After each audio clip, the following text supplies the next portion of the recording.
এই ঈদের আগেই আমরা পাইলট বেসিসে ফ্যামিলি কার্ড বোধহয় আমরা ওপেন করা যায়। বেশ কয়েকটা জেলাতে কিছু উপজেলাকে আগেই নির্দিষ্ট করা আছে। একটা কমিটমেন্ট ছিল ফ্যামিলি কার্ড, এবং আমরা কত দ্রুততম সময়ের মধ্যে এই ফ্যামিলি কার্ড আমরা স্টার্ট করতে পারি, এটা নিয়ে আজকের মিটিং ছিল। আমরা চেষ্টা করছি আগামী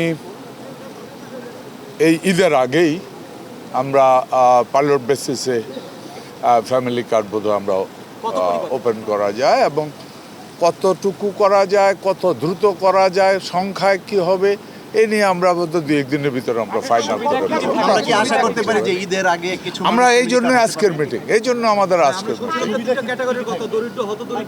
আমরা ফার্স্ট আমরা ওই ক্রাইটেরিয়াতে আমরা হতদরিদ্রকে ফার্স্ট প্রায়োরিটিতে নিয়ে আসবো। সেকেন্ড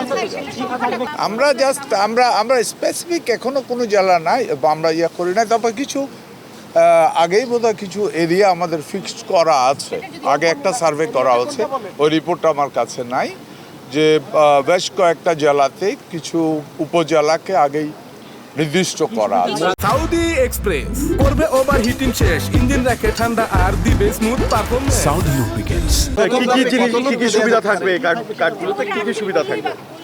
এই পাইলট কি বলে এটাকে, এই ফ্যামিলি কার্ডের ভিতরে যে সুবিধা থাকবে এর ভিতরে সম্ভবত আমরা চেষ্টা করছি, এখনো একটু ইয়াতে আছে, আমরা ক্যাশ টাকাতে যাব, স্পেশালি মহিলাদের এবং ক্যাশ টাকা।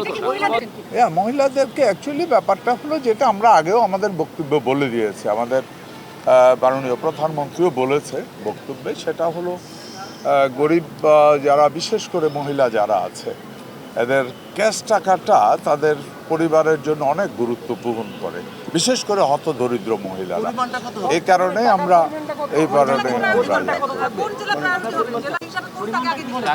আমাদের আগে লিস্টেড করা আছে বোধহয় কয়েকটা জেলা মিলে আর কিছু উপজেলা।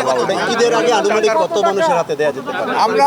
আমরা জাস্ট ঈদের আগে আমরা করব পাইলটিং, এটা ফাইনাল হয়ে শুরু হবে, যে আমরা শুরু হবে, এর ভিতরে আপনারা আরো স্পেসিফিক অ্যান্সার যেটা আছে ওইটা।